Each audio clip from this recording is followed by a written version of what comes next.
Привет, привет! На связи Гвен. Сегодня мы поговорим об одном из самых, пожалуй, бесячим и для многих просто невыносимым персонаже Бьяко Тагами из игры и аниме Danganronpa 1. Мы разберем его прошлое и что сделало его таким, как он есть, да его надменной личности, замашек и привычек, которые так раздражают. Узнаем, что скрывается за этой маской высокомерия и, возможно, даже поймем, почему он ведет себя именно так. Анализ персонажа будет разделен на несколько частей для удобства. Первое – базовая информация, в которую входит его внешность, титул и тому подобное. Второе – история от детства до восстановления корпорации Тагами. Третье – характер и личностные черты, где будут также описываться его манера речи, возможные привычки и все остальное о его характере. Четвертое – интересные факты. И пятое – бонусы, пейринги, которые существуют с данным персонажем. Для начала разберемся с базовой информацией, которая уже известна многим, но все еще является одной из самых важных деталей в понимании самого персонажа. Точный возраст у Бьяко неизвестен, однако считается, что ему 21, а к концу Danganronpa 3 по меньшей мере 27 лет. Роль в сюжете – антагонист, один из учеников Академии Пик Надежды, титул – абсолютный наследник, или же наследник гигантской корпорации Тагами. Принадлежность – изначально ученик 78 класса Академии Пик Надежды, позднее член Фонда будущего. Внешность – высокий, 185 сантиметров, стройный, бледная кожа, голубые глаза, светлые волосы до подбородка, длинные ресницы.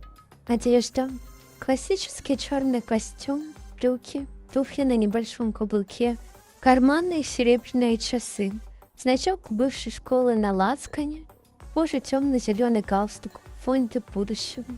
Первый этап пройден, теперь переходим ко второму – истории Бьяко Тагами. От детства до восстановления корпорации. Бьяко Тагами вырос в семье Тагами, одной из богатейших и влиятельных династий. С ранних лет он оказался втянут в жестокую систему. У него было 15 сводных братьев и сестер. Всех воспитывали как потенциальных наследников корпорации. Между детьми шла беспощадная конкуренция. Только один мог стать главой семьи.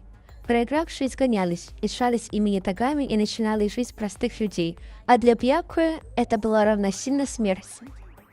В этой среде Бьяко научился не доверять никому, рассчитывать только на себя и побеждать любой ценой. В итоге он стал первым в истории семьи Тагами самым молодым мужчиной-наследником, одержав верх над всеми соперниками. После победы Бьяко получил доступ к финансовым активам корпорации, начал управлять семейным бизнесом, проявив исключительный деловой талант, занялся дейтрейдингом, операциями с акциями и активами, посещал старшую школу Green Hills, а затем был приглашен в Академию Пик Надежды как ученик 78 класса с титулом «Абсолютный наследник». Единственным, кому Бьяко доверял, был его дворецкий Алоизий Пенниуорт, называвший его молодым мастером. В Академии Пик Надежды Бьяко столкнулся с Джунко Иношимой, которая раскрыла, что корпорация Тагами прекратила существование, была разрушена ее действиями. Это известие нанесло Бьяко глубокий личный удар. Его статус, богатство и идентичность как наследника обратились в прах. Сначала он не мог принять реальность, испытывая шок и ярость. Затем заявил, что восстановит семейное дело с нуля. Это стало его новой целью. Выжив в Академии, Бьяко присоединился к Фонду будущего, организация, борющаяся с последствиями отчаяния. Стал членом 14-го отдела, отвечавшего за связи с общественностью. Его новый титул – бывший абсолютный наследник. Он участвовал в операциях по спасению заложников, например, помогал Камару Наэке, рискуя жизнью. Начал восстанавливать корпорацию Тагами, использовал остатки семейных активов, применял навыки трейдинга и стратегического планирования, выстроил новые партнерства, опираясь на связи Фонда будущего. И, наконец-то, мы почти завершили этот этап. И как же он жил после катастрофы? Отношение к людям он стал менее высокомерным, научился ценить союзников, таких как Макото Наэки и Тёка Кирикири. Приоритеты сменились с личного триумфа на ответственность за наследие семьи и защиту тех, кто ему дорог. А методы сохранил холодный расчет и прагматизм, но теперь сочетал их с готовностью к сотрудничеству.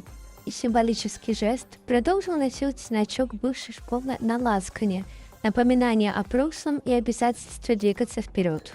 Итак, мы переходим к третьему этапу – характер, личностные черты. Я думаю, что этот этап будет одним из самых интересных. Что ж, давайте начинать.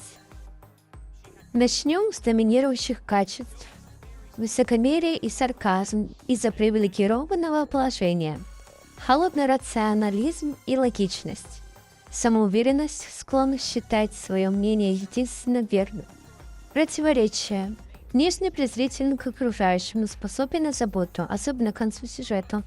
Имеет цинизм, стремление восстановить честь семьи после краха корпорации. Уровень эмпатии низкий в начале, игнорирует чувства других, но постепенно растет. Мораль, прагматик, готов нарушать правила, если это служит его целям, но не склонен к бессмысленной жестокости. Перейдем к мотивации и цели. Начальная цель – выжить в убийственной игре, сохранив достоинство наследника. Эволюция целей от самосохранения к защите одноклассников и восстановлению корпорации Тагами. Поведение Бьяко Тагами.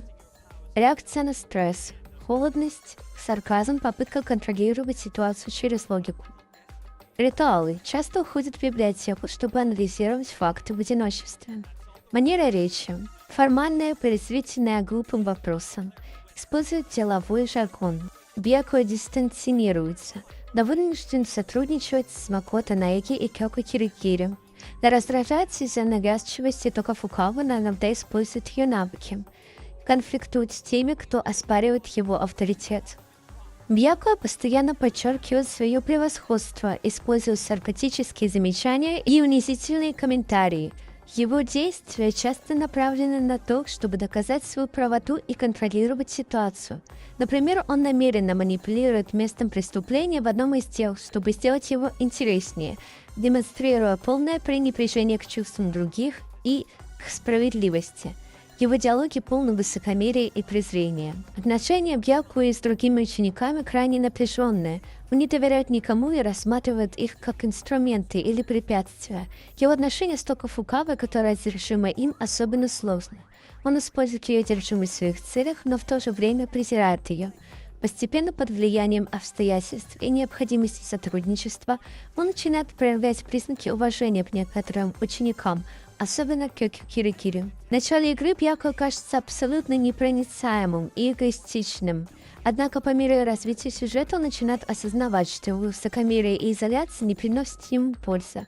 Он вынужден сотрудничать с другими, и это постепенно меняет его.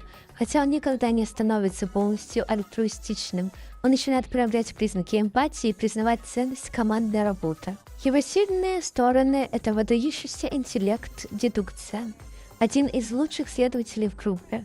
Бизнес-хватка, знание финансов и корпоративных стратегий. Умение манипулировать ситуацией. Слабые стороны. Гордыня, не признает ошибок. Недоверие к людям, изоляция. Эмоциональная скованность, не умеет выражать сочувствие. Бьяко, вероятно, страдает от нарциссического расстройства личности. Его потребность восхищения, отсутствие эмпатии и чувство превосходства являются классическими признаками этого расстройства. Его поведение может быть объяснено его воспитанием в богатой и влиятельной семье, где его всегда ставили на пьедестал. Он презирает плебеев и верит в своей исключительности как наследника клана Тагами. Хотя он не ищет открытого восхищения, он ожидает признания своего превосходства и не терпит критики или игнорирования. Он считает, что заслуживает особого отношения, что правила к нему не относятся, поэтому манера общения и поведения часто высокомерна и снисходительна. Эти несколько причин могут намекать на то, что у Бьяко возможно нарциссическое расстройство личности. Также можно предположить, что у него есть обессивно-компульсивное расстройство личности. Только не путайте его с обессивно-компульсивным расстройством. ОКРЛ характеризуется чрезвычайным перфекционизмом, потребностью в контроле, вниманием к деталям и упрямством. Бьяко ценит порядок, логику и контроль. стремится к совершенству и не любит хаос, что может быть проявлением этого расстройства. Важно отметить, что эти наблюдения основаны на художественном произведении, Бьякуя демонстрирует развитие по ходу сюжета, особенно в отношениях своих товарищей, что может указывать на то, что его черты не являются полноценным расстройством, а скорее проявлением его личности и воспитания. Бьякуя имеет скрытую заботу. Несмотря на грубость, он защищает только Фукаву, когда ее жизни угрожает опасность. Косвенно помогает Макото Наики, давая ключевые подсказки. Берет на себя риски в операциях фонда будущего, хотя мог бы отсидеться в безопасности. В начале игры его шутки – это сарказм и унижение. К концу он начинает понимать иронию. Например, реагирует на абсурдные ситуации без гнева, что показывает роль эмпатии. Бьякуя боится слабости, он ненавидит проявление уязвимости. Раздражается, когда другие видят его сомнения, скрывает тревогу за фасадом высокомерия. Воспринимает эмоции как слабость, пока не учится их принимать. Он имеет верность принципам, но не людям. Бьякуя строго следует собственным правилам, например, не убивает без доказательств, но легко разрывает связи с теми, кто его разочаровал. Лишь к концу он учится прощать. Для Бьякуи богатство не роскошь, а инструмент власти и контроля. После потери состояния он фокусируется на восстановлении корпорации не ради денег, а ради возвращения влияния и чести семьи. Возможные привычки. Скрещенные руки на груди. Это, пожалуй, одна из его самых узнаваемых поз.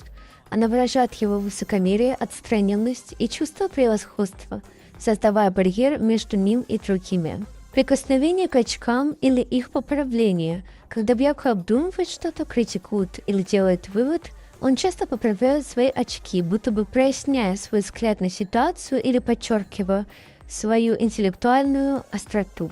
Насмешливая или снисходительная улыбка. Хотя он редко открыто смеется, Бьякуя часто демонстрирует легкую, пренебрежительную улыбку, особенно когда он считает чьи-то действия глупыми или предсказуемыми. Прямой пристальный взгляд. Бьякуя редко отводит взгляд, когда говорит или слушает. Его взгляд часто прямой, проницательный и даже оценивающий, что может быть довольно пугающим для других. Мы закончили с его характером и личностными чертами. Теперь переходим к четвертому этапу – интересные факты о Бьякуя Тагаме.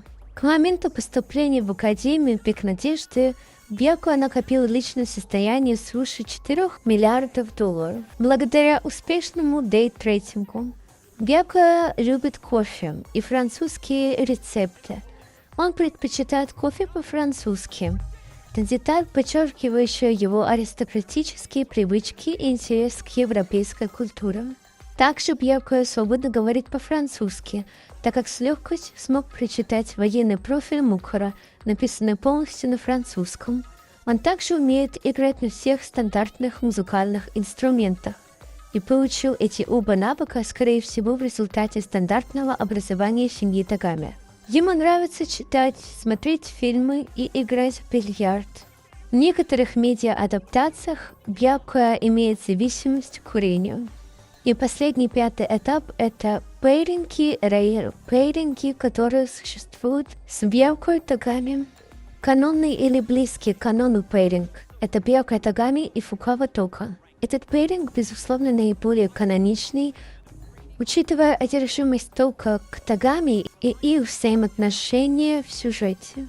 Популярные пейринги Бьякуя Тагаме и Тёка Киригири. Интеллектуальное взаимодействие и взаимное уважение делают их интересной парой в глазах фанатов. Бьякуя Тагаме и Наэки Макото во многом из-за разницы в характерах и их динамике на протяжении игры, где Тагаме постепенно начинает признавать ценность Наэки. Рейр-пейринги менее популярные. Бьякуя Тагаме и Селестия Ливенберг. Бьякуя Тагаме и Шимару Кийотака. Бьякуя Тагаме и Мондо Абада. Бьякуя Тагаме и Чунка Эношима. Бьякуя Тагаме Сакура Агами. Бьякуя Тагаме и Аой Асахина. Не забывайте, что восприятие пейрингов субъективно и зависит от личных предпочтений фаната. Итак, мы видим, что Бьякуя Тагаме – это не просто холодный и высокомерный наследник. Он сложный персонаж, который пусть и медленно, но все же способен меняться. Он учится ценить силу дружбы и командной работы, хотя никогда в этом не признается. Его развитие от абсолютного эгоиста до человека, пусть и немного назабудущего о других, делает его одним из самых интересных персонажей в Danganronpa, по моему мнению. Если вы хотите еще видеть подобный разбор с каким-то персонажем, то пишите в комментариях. Буду ждать вас на этом канале еще. Всем хорошего настроения и до связи!